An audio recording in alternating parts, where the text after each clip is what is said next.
récente des mouvements rebelles en République démocratique du Congo est un éternel recommencement. Ces groupes sont inféodés à un pays voisin et y commettent des exactions dans les territoires qu'ils contrôlent. D'AFDL en passant par le RCD et actuellement le M23 AFC, ces pratiques restent les mêmes.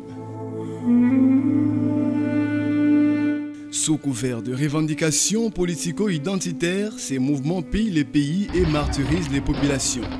Le M23 AFC affirme le contraire, mais la réalité confirme toujours ce que ces mouvements chers à Corneille Nangaa et Sultani Makenga continuent ces exactions.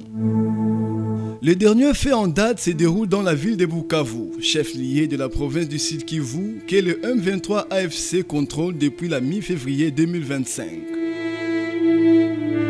Depuis une semaine, les exactions du M23 AFC sur la population locale prennent une tournure de plus en plus inquiétante. Une véritable terreur s'est instaurée dans la ville. Les premières victimes sont les conducteurs de mototaxis qui sont systématiquement enlevés et acheminés au camp Sayo, la plus grande caserne de Bukavu.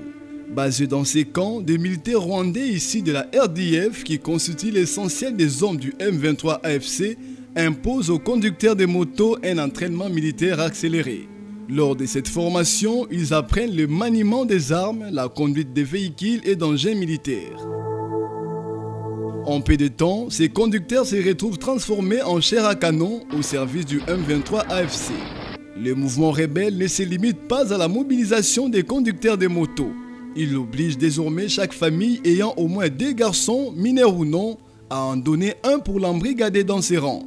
Ce qui sème la peur et le moi au sein des familles de Bukavu et de ses environs. Arrachés brutalement à l'affection de leurs proches, ces garçons viennent gonfler le rang des groupes pro-rwandais. Pour parvenir à une telle extrémité, le M23 AFC est donc en situation d'isolement, prêt à recourir à un service militaire obligatoire dans un environnement hostile. Ce n'est pas tout.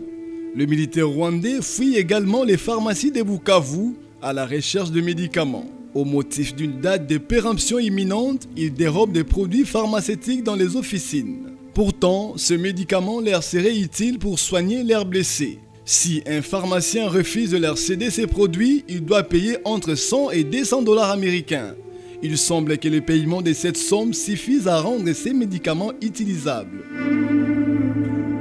La faiblesse du M23 AFC s'est fait également sentir dans ses finances. Ne pouvant plus financer ses opérations grâce aux minerais du sang dont la commercialisation est aujourd'hui dénoncée par Kigali, le mouvement est contraint de recourir à des tracasseries et à de nouvelles taxes sur la population.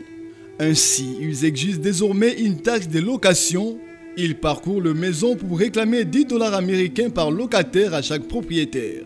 Une autre taxe baptisée Salongo, mi-travail communautaire, est imposée chaque semaine aux tenanciers des bars, propriétaires de boutiques, hôtels, restaurants et autres commerces. En cas de refus, une punition corporelle leur est infligée ou leurs activités sont fermées.